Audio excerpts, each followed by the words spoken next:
नमस्कार, पहला प्रणाम दोस्तों, स्वागत है आपका देवभूमि करियर पॉइंट पर। आशा करता हूँ आप सभी लोग स्वस्थ होंगे, काफ़ी अच्छी आपकी स्टडी चल रही होगी। तो कल उत्तराखंड में आयोजित होना है यूके ट्रिपल एससी कनिष्ठ सहायक एग्ज़ाम, और मैं आशा करता हूँ कि इस एग्ज़ाम के लिए आप सभी लोग काफ़ी एक्साइटेड होंगे। और जो लोग नर्वस हैं उनके लिए वीडियो लेकर आया हूँ, और इस वीडियो के बाद आपको अच्छा खासा मोटिवेशन मिलेगा, और यकीन मानिए कुछ महत्वपूर्ण टिप्स भी मैं आपको दूंगा जिससे आप बेहतर स्कोर कल के एग्ज़ाम में कर पाएंगे।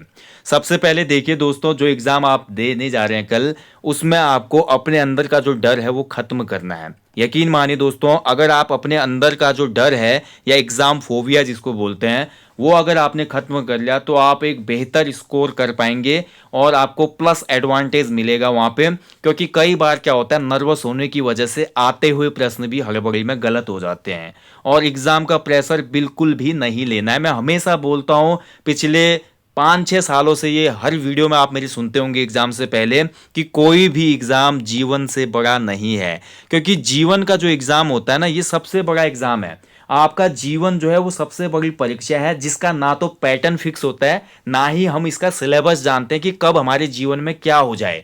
लेकिन कल की जो परीक्षा आप देने जा रहे हैं उसका आपको सिलेबस भी पता है, उसका आपको पैटर्न भी पता है, उसका आपको पूर्वानुमान भी है, क्योंकि आपने बहुत से फुल लेंथ प्रैक्टिस सेट्स लगाए हैं। तो एग्जाम हॉल का जो एटमॉस्फेयर होता है, प्रेशर होता है, उसको हैंडल करने के लिए जो आपने फुल लेंथ पेपर लगाए हैं, उसके अलावा मॉक टेस्ट लगाए हैं, पुराने पीवाईक्यू देखे हैं, तो आपका तो जो तैयारी का लेवल है बहुत बेहतरीन है। तो फिर घबराना किस बात का। देखिए, सिलेक्शन होना ना होना हमारे हाथ में नहीं होता। हमने फुल मेहनत कर दी है, अब कल का दिन डिपेंड करेगा कि वो दिन कितना आपके पक्ष में है। क्योंकि जो वन डे एग्जाम होता है, वन डे एग्जाम आपका, मैं बोल सकता हूं कि आपका 99% इसमें अगर वर्क हार्ड है तो 1% किस्मत है। जिस दिन किस्मत रूठ गई उस दिन 1% किस्मत की वजह से आप 1 नंबर से या 0.25 नंबर से भी बाहर हो सकते हैं। लेकिन इस किस्मत को भी इस वर्क हार्ड से झुकाया जा सकता है। यानी कि अगर आपने ज़्यादा मेहनत की है, आपने अपने आप को बहुत ज़्यादा डेवलप किया है इस पूरे शेड्यूल में, इस पैटर्न में, तो यकीन मानिए दोस्तों, किस्मत भी आपकी तरफ पलट जाएगी। लेकिन ये तब होगा जब आप एक वीर बहादुर योद्धा की तरह इस परीक्षा के रण में खुद को साबित करेंगे। अगर आप जो डर गए, तो मान लीजिए, मैं हमेशा बोलता हूं, जो डर गया वो एग्जाम में हार कर घर गया। ठीक है, तो डरना नहीं है एग्जाम में, सबसे पहले ये समझ लीजिए। देखिए, साइकोलॉजी भी बोलती है और बहुत ज्यादा जो रिसर्च है वो भी बोलती है। आप देखते होंगे यूपीएससी जैसे बड़े एग्जाम में हमेशा ज्यादा सिलेक्शन होता है आईआईटी वालों का, होता है नहीं? आप देख लीजिए, हर साल आईआईटी वाले ज्यादा निकलते हैं, एमबीबीएस वाले बच्चे ज्यादा निकलते हैं। यानी कि जो बड़े कोर्सेज वाले बच्चे हैं उनका सिलेक्शन रेशियो अन्य ह्यूमैनिटीज स्ट्रीम वाले बच्चों के मुकाबले ज्यादा है। इसका रीजन ये है भैया, आईआईटी एमबीबीएस जैसे जो कोर्स होते हैं, इसका जो सिलेबस होता है इतना वास्ट होता है, इसका एग्जाम पैटर्न इतना ज्यादा डिफिकल्ट होता है कि बच्चे एग्जाम का जो घबराहट वाला जो सिनेरियो होता है, या बोल सकते हैं कि जो नर्वसनेस होती है, वो उनकी खत्म हो जाती है। यानी कि एग्जाम को लेकर उनका डर खत्म हो जाता है। और जिस दिन आपका एग्जाम को लेकर डर खत्म हो जाएगा, यकीन माने दोस्तों, आपका हर एग्जाम निकलेगा। देखिए, मैं अपना व्यक्तिगत अनुभव बताता हूं। पिछले 4-5 सालों से मैं भी हर पेपर देता हूं। उसमें देखिए, यूके पीएससी प्री हो, लोअर पीसीएस प्री हो, उसके अलावा अन्य जैसे समीक्षा अधिकारी का पेपर था, कोई भी एग्जाम हो, उसका प्री हमेशा क्वालिफाई हो जाता है, बिना किसी रिहर्सल के, बिना किसी रिविजन के, बिना किसी तैयारी के। रीजन यही है क्योंकि बेसिक्स हमारे क्लियर हैं, केवल करंट अफेयर्स जो होते हैं वो गलत हो जाते हैं क्योंकि रिवाइज नहीं होता है। उसके अलावा जो हमारी कट ऑफ होती है उसी के इर्द गिर्द घूमते हैं, जिससे हमेशा प्री और वन डे एग्जाम हमारा क्वालिफाई हो जाता है।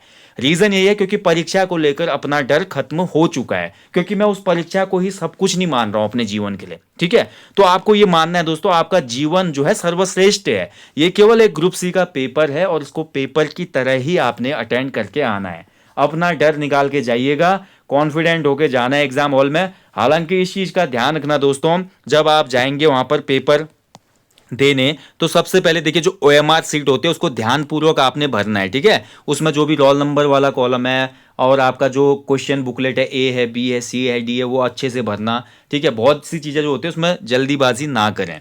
इसके अलावा देखिए, टाइम से एग्जाम हॉल पे पहुंच जाना है आपने, और उसके अलावा आपको एडमिट कार्ड ले जाना है, और एडमिट कार्ड के साथ साथ कोई भी पहचान पत्र ले जाना है। वो आप ले जाएं, आधार कार्ड हो सकता है, ड्राइविंग लाइसेंस हो जाता है, हो सकता है कोई भी, आप एक पहचान पत्र साथ में आपको ले जाना है। ठीक है, तो ये आप समझ लीजिए, बिल्कुल घबराना नहीं है। मैं फिर बोल रहा हूं, जो डर गया वो समझो घर गया, मर गया नहीं बोलूंगा मैं, क्योंकि देखिए, कोई भी कहानी कहानी एक एग्ज़ाम से डिसाइड नहीं होती। कई बार क्या होता है, कई बच्चे यहाँ पर पहली बार एग्ज़ाम दे रहे होंगे, और देखिए असफलता मिलने का मतलब ये नहीं होता कि आप हमेशा एग्ज़ाम में फेल हो जाएंगे। ठीक है, ध्यान रखेंगे दोस्तों, ये कोई आपकी आखिरी परीक्षा नहीं होने वाली है।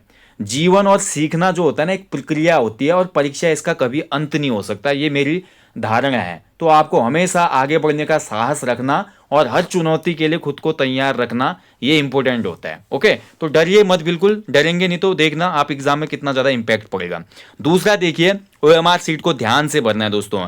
कई बार बच्चे क्या करते हैं जल्दीबाजी में, देखिए मान लीजिए ओएमआर सीट में 1 2 3 4 है, 3 वाले का आंसर 4 में गोल कर देते हैं, 4 वाले का 5 में, फिर नीचे पूरा क्रम बिगड़ जाता है। और कई बार बच्चों का मैसेज आता है कि ये गलती हमसे हुई है। ये गलती तब होती है जो ऊपर मैंने आपको बताया, जब आपके अंदर एग्जाम के प्रति डर होता है, या हड़बड़ाहट होती है, या बहुत ज़्यादा नर्वस आप हो जाते हैं। तो ऐसा बिल्कुल ना करें, बिल्कुल ध्यानपूर्वक पहले क्वेश्चन के सामने पहला गोला, 20वें क्वेश्चन के सामने एकदम गोला, जो भी क्वेश्चन का आप आंसर कर रहे हैं उसको एक बार मैच कर ले और सामने ही गोला करें। ध्यान रखें गोले ऊपर नीचे ना हो, इससे बहुत दिक्कत हो सकती है। ठीक है, तो इसके अलावा देखिए पेपर का आपने ध्यानपूर्वक अध्ययन करना है। इसका मतलब क्या है भैया, अब देखिए आजकल जो वनडे एग्जाम आ रहा है यूके ट्रिपल एससी का, वो कैसा आ रहा है, वो आपका मल्टीपल लाइनर आ रहा है। ठीक है, इसमें क्या हो रहे हैं, आपके मल्टीपल वन लाइनर एमसीक्यूज आ रहे हैं, वन लाइनर एमसीक्यूज। ठीक है, जिसमें आपका कथन आ जाते हैं, उसमें को क्वेश्चन दे देगा कि कुमाऊं परिषद का गठन 1916 में हुआ था, कुमाऊं परिषद का पहला अधिवेशन अल्मोड़ा में हुआ था, इसके पहले अधिवेशन की अध्यक्षता इस व्यक्ति ने की थी, इस अधिवेशन में ये यहाँ पे प्रस्ताव पारित किया गया था। तो आपको ध्यानपूर्वक उन कथनों को पढ़ना है, और ऊपर की लाइन को और स्पेशली आपको पढ़ना है, उसमें क्या पूछा गया है, उसमें आपका सही है पूछा गया है, या आपको ध्यान देना है कि उसमें सही नहीं है पूछा गया है। इसमें बच्चे बड़े कंफ्यूज होते हैं और गलतियां यहीं पे होती हैं, सही है या सही नहीं है, इसको ध्यान से पढ़ना है। इसके अलावा आपको सुमेलित है या सुमेलित नहीं है, बड़े ध्यान से पढ़ना है, या सुमेलित नहीं है, इसी में गच्चा खा जाता है बच्चा। असत्य कथन है या असत्य कथन नहीं है। अगर हिंदी में समझ नहीं आता तो इंग्लिश में देखिए, कई बार हिंदी में जो ट्रांसलेशन होता है थोड़ा विचित्र होता है, वो उसको समझने के लिए इंग्लिश वाले पोर्शन को देखें, क्योंकि एग्जाम पेपर में हमेशा लिखा होता है कि जो इंग्लिश वाला पोर्शन है वो मान्य होगा अगर क्वेश्चन में गलती निकलती है, तो हमेशा उसको ध्यान से आपने देखना है। और सबसे पहले जब आप एग्जाम को अच्छे से पढ़ लेंगे, पेपर को ध्यानपूर्वक अध्ययन करने के बाद एक रफ आपका एक पेंसिल लेके पक्का जाएं, तो 1 2 3 4 5 6 जो भी क्वेश्चन नंबर है आपका, क्वेश्चन नंबरों के आगे क्या करेंगे, जिसका भी आंसर आपको आता है थोड़ा पेंसिल से टिक कर दें, जिन जिन क्वेश्चनों का आता है। उसके बाद जैसे आप आंसर टिक कर लेते हैं, 10 क्वेश्चन रीजनिंग के छोड़ के 90 क्वेश्चनों में यही अटेम्प्ट करें, थोड़ा थोड़ा टिक कर ले जिनका आंसर आता है, और उनको एक बार काउंट कर ले। अगर वो स्कोर आपका 60 65 प्लस जा रहा है तो फिर ध्यान से आपको क्या करना है, रीजनिंग के क्वेश्चन सॉल्व करने जो 10 नंबर के होंगे। और मैं इतना बोल रहा हूँ भैया, 70 प्लस आपका स्कोर हो रहा है तो तुक्का मारने से बचें। 70 प्लस 72 या 73 के आसपास स्कोर हो रहा है तो तुक्का मारने से बचें, क्योंकि इस पेपर में आपका सेकेंड स्टेप भी है जो कि होगी टाइपिंग। टाइपिंग जो है बहुत महत्वपूर्ण है, आपकी 4 गुना अभ्यर्थी लिए जाएंगे और 70 प्लस स्कोर सेफ रहेगा। मैं फिर बोल रहा हूँ, क्योंकि जैसा आपका पेपर आया था स्टेनोग्राफर वाला, सेम वैसा ही पेपर कल का होने वाला है। कोई भी 19-20 का अंतर आपको देखने को नहीं मिलेगा। Same paper as like stenographer, जो पेपर पर्सनल असिस्टेंट वाला हुआ था आपका लास्ट यूके ट्रिपल एससी का, वही पेपर आपका होने वाला है। ठीक है, तो ये आप कर लें। उसके बाद आराम से आपको गोले भरना है। मैं बोलूँगा सबसे पहले आप इसमें क्या करें, पेपर ध्यानपूर्वक पढ़ने के बाद हिंदी का पोर्शन, इसके बाद जीएस का पोर्शन और यूके जीके का पोर्शन, इनको आप पहले सॉल्व कर लें और कोशिश करें कि ये आप जल्दी से जल्दी सॉल्व कर लें। जैसे 2 घंटे का पेपर है तो 1 घंटे के आसपास या 1 घंटा 20 मिनट में ये क्वेश्चन सभी सॉल्व हो जाने चाहिए। बचे हुए 30-40 मिनट आप अच्छे से रीजनिंग के 10 क्वेश्चनों को दीजिए ताकि मैक्सिमम स्कोर आप कर पाएँ। मैं तो बोलूँगा 10 में से 10 सही हो जाए तो बेहतर है। ठीक है, इतने मिनट बहुत होते हैं, आपको 4-5 मिनट एक क्वेश्चन के लिए मिलेगा रीजनिंग का, तो आप आराम से कर लेंगे उसको। बाकी ये क्वेश्चन आपके हो जाने चाहिए। और ध्यान रखेंगे दोस्तों, इन तीनों पोर्शनों में अगर आपके देखिए 65 प्लस स्कोर आ जाता है 90 में से तो बेहतरीन है, और 10 नंबर की रीजनिंग में से 8 क्वेश्चन आपके सही हो जाते हैं तो 73 स्कोर हो जाता है। ठीक है, फिर बिल्कुल भी तुक्का अटैम्प्ट ना करें। हाँ, किसी क्वेश्चन में 50-50 की संभावना है तो ऐसे में आप तुक्का लगाने जा सकते हैं। ठीक है, ध्यान रखेंगे, इस चीज़ का हमेशा ध्यान रखें और बिल्कुल भी हड़बड़ी और जल्दीबाजी ना करें, इस चीज़ को फॉलो अप जरूर कर लें। टाइम मैनेजमेंट का ध्यान रखें, जो ऊपर मैं आपको बता चुका हूँ, यही टाइम मैनेजमेंट आपने ध्यान रखना है। लगभग आप ये कर लें कि आपका 1 घंटा 20 मिनट में या 1 घंटा 10 मिनट में आप क्या कर लें, अपना जीएस, हिंदी और उत्तराखंड जीके वाला पोर्शन कंप्लीट कर लें इतने टाइम में, ठीक है। इससे ज़्यादा टाइम नहीं लगना चाहिए, क्योंकि इनमें ऐसा होता है, इन क्वेश्चनों में जो आ रहा है तो आ रहा है, जो नहीं आ रहा है तो छोड़ो भैया, क्योंकि फैक्ट पूछे जाएंगे। जितने फैक्ट आपने याद किए होंगे, जितने बेसिक्स आपके याद होंगे, उसी के आधार पर आप क्वेश्चनों के आंसर्स कर पाएंगे। ज़्यादा इसमें सोचने वाली बात कोई है ही नहीं, ठीक है। तो ये आपका टाइम मैनेजमेंट भी इसमें बहुत महत्वपूर्ण है। मैंने पिछले पेपरों में देखा है, कई बच्चे क्या करते हैं, मल्टीपल लाइनर क्वेश्चन है, उनको बार बार पढ़ रहे हैं, फिर दिमाग में खिचड़ी बन रही है, फिर उसी क्वेश्चन में ओवर थिंकिंग हो रही है। नहीं नहीं यार, वो अधिवेशन अल्मोड़ा में हुआ था, नहीं यार मैंने कहीं नैनीताल पढ़ा था, अरे नहीं नहीं वो तो काशीपुर में हुआ था। फिर जब आपका एक बार दिमाग घूम गया ना, आपका आता हुआ क्वेश्चन भी गलत हो जाएगा। एक चीज का हमेशा ध्यान रखें दोस्तों, जब भी आप प्रश्न को पढ़ेंगे और प्रश्न पढ़ने के बाद जो आपके दिमाग में पहला आंसर क्लिक होगा, वही हमेशा सही उत्तर होता है। ये ध्यान रखना, क्योंकि आपने कभी ना कभी अपने कॉन्शियस माइंड में उसको उतारा है, कहीं ना कहीं आपने वो क्वेश्चन पढ़ा है, तभी आपके दिमाग ने वो उत्तर की कल्पना की है। तो यानी कि जो पहला आंसर आपके दिमाग में आता है उसके साथ हमेशा जाएं। ज़्यादा भी किसी क्वेश्चन का विश्लेषण ना करें, नहीं तो आता हुआ प्रश्न भी ज़्यादा डीप थिंकिंग और ओवर थिंकिंग की वजह से गलत हो जाएगा, ठीक है। इस चीज़ का हमेशा ध्यान रखें। और ज़्यादा कुछ करना नहीं है, फिर बोल रहा हूँ, 1 डे एग्जाम है, कोई बहुत बड़ा यूपीएससी का एग्जाम है नहीं। बाकी भाई समय पर परीक्षा केंद्र में पहुंचे और अपना एडमिट कार्ड और पहचान पत्र लेकर जाएं, कुछ भी ना भूलें। और साथ ही देख लीजिएगा दोस्तों, जो जिसका दूर है एग्जाम सेंटर, तो टाइम से निकल जाना एग्जाम सेंटर पर, ठीक है। लेट होने पे क्या होता है, आपका एग्जाम हाथ से निकल जाएगा। और उत्तराखंड की आपको पता ही है भैया, यहाँ एग्जाम निकल गया तो समझ लो आपका फिर 1 साल 2 साल बाद ही आएगा एग्जाम।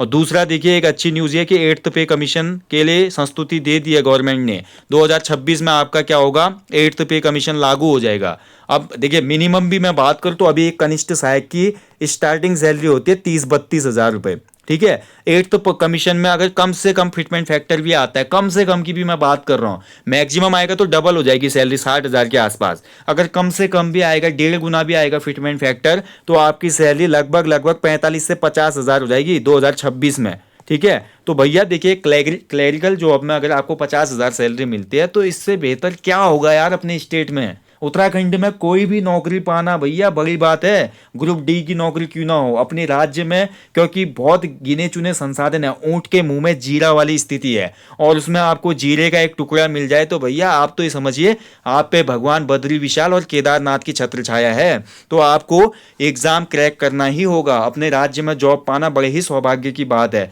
आदमी दर दर की ठोकरें खा रहे हैं, दिल्ली में, मुंबई में, गुजरात में, आप देखो दूर दूर जाके जॉब करते हैं, होटल की, प्राइवेट सेक्टर की, मैन्युफैक्चरिंग इंडस्ट्री की, कितना ज़्यादा स्ट्रगल है। और 12-12 घंटे नौकरी करके 15 से 20 हज़ार रुपये सैलरी मिल रही है। और यहाँ पर देखिए कंफर्ट हो जाएंगे आप, 10 से 5 की जॉब, सोसाइटी में रिकॉग्निशन, अच्छी खासी लड़की मिलेगी जिसकी शादी नहीं हुई है, ठीक है। और आपके माँ बाप के सपने पूरे हो जाएंगे, उनका सीना चौड़ा हो जाएगा समाज में, मेरे बेटे की सरकारी नौकरी लग गई, मेरी बेटी की सरकारी नौकरी लग गई। और वो लड़की जो अपने पैरों पर खड़ा होना चाहती है, जीवन में कुछ करना चाहती है, एक नौकरी उसको समाज में बहुत ऊपर ले जाती है, तो वो लड़की फिर समाज के जितने भी धन से उससे बच जाती है कि टाइम से शादी करनी है, ऐसा करना है। समाज की रूढ़िवादिता से अगर लड़कियों तुमको खुद को बचाना है तो तुमको सरकारी नौकरी पानी ही होगी। और लड़कों भैया तुम्हारे लिए तो और ज़्यादा स्ट्रगल है, अगर सरकारी नौकरी नहीं होगी तो बहुत दिक्कत है भाई। तो भाई एक पढ़ाई करने से एक चीज़ दिखे, एग्ज़ाम को पता नहीं बच्चे क्यों कठिन लेते हैं।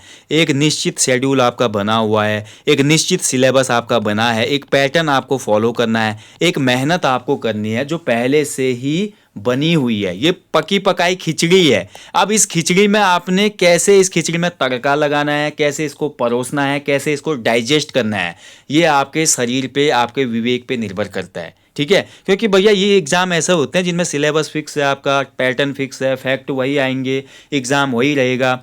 ऐसा तो नहीं है ना कि एग्ज़ाम आपका चाइनीज़ भाषा में पूछा जाएगा, कल कोरियन भाषा में आ जाएगा, या रशियन क्वेश्चन पूछे जाएंगे, ऐसा तो नहीं होगा। क्वेश्चन वही सामान्य हिंदी के बनेंगे, जीएस के बनेंगे, कुछ रीजनिंग के बनेंगे, कुछ करंट अफेयर होगी, उत्तराखंड जीके के बनेंगे। वही प्रश्न बनेंगे जो आयोग आपको पूर्व में दे चुका है। आप इन चीज़ों को पढ़िए, आपका इससे सिलेक्शन होगा। तो फिर भी सिलेक्शन नहीं हो रहा है तो गलती किसकी है? गलती हमारी है भैया। तो भैया आप खुद को खुद ही आगे ले जा सकते हैं इस समाज में। इस चीज़ का हमेशा ध्यान रखना। आप घर से ही कितने ज़्यादा बोल सकता हूँ कि मैं अच्छे हों, आप घर से कितने फाइनेंशियली स्ट्रांग हो, आप घर से कितने ही गरीब हों, आप इस समाज में खुद को खुद ही धकेल सकते हैं, खुद ही आप अपनी छवि और अपने करियर को बदल सकते हैं। कोई भी आपकी हेल्प नहीं करेगा, ध्यान रखिएगा। तो इसलिए ये मोटिवेशन जरूरी है। एग्जाम में जाने पे दोस्तों डरिएगा ना, ठीक है। सफलता अंतिम नहीं है, असफलता घातक नहीं है, आगे बढ़ते रहने का साहस ही मायने रखता है। विंस्टन चर्चिल की ये लाइन है दोस्तों, और इन लाइंस में बहुत बड़ा मोटिवेशन छुपा हुआ है। सफलता कभी अंतिम नहीं होती। आज आप कनिष्ठ सहायक का एग्जाम क्रैक कर लोगे, अगले साल आपके मन में आएगा भैया अब मैं लोअर पीसीएस निकालता हूँ या उत्तराखंड पीसीएस के लिए जाऊंगा। उत्तराखंड पीसीएस जब आपका क्रैक होगा, रैंक अच्छी नहीं आएगी, तो आप सोचेंगे अगली बार और दूंगा, मैं एसडीएम निकालना है। एसडीएम जब आप बनेंगे तो आपको होगा कि मैं विभागीय पेपर देके यार बड़ी जॉब निकालता हूँ, या प्रमोशन के लिए आप देखे रहेंगे, या आपका मन भर जाएगा, आप सरकारी नौकरी से रिजाइन दे देंगे। जो आदमी समाज में परिवर्तन लाने वाला होता है, जिसके अंदर कुछ विशेष बात होती है ना, वो किसी भी एक चीज से संतुष्ट नहीं होता।